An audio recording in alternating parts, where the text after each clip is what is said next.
Hey there! Welcome to our beginner's guide to programming with Swift. In this tutorial, we're going to be introducing the Swift programming language using Xcode's built-in playground feature. Now, you might be wondering, what the heck is a playground? Well, let me tell you, a playground is an amazing feature in Xcode that allows you to write and test code quickly and easily. It's perfect for beginners because it gives you instant feedback, making it super simple to experiment and understand how the code works. So let's get started. Fire up Xcode and create a new playground. You can do this by going to File, New, Playground.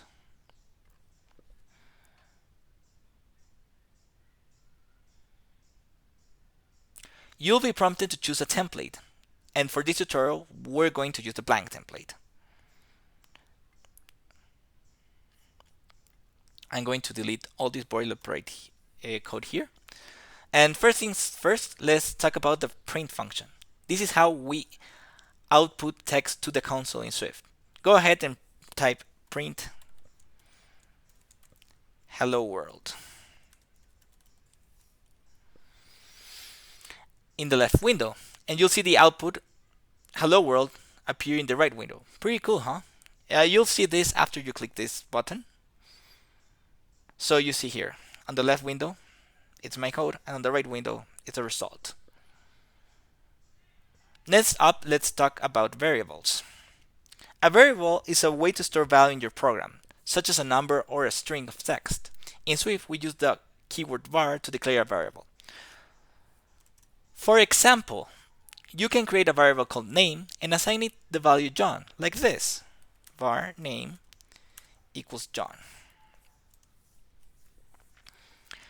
And you can create constants in Swift with the keyword let. The great thing about Playground is that you can see the result of the line of code as soon as you type it. This makes it super easy to understand how the code works and experiment with different values.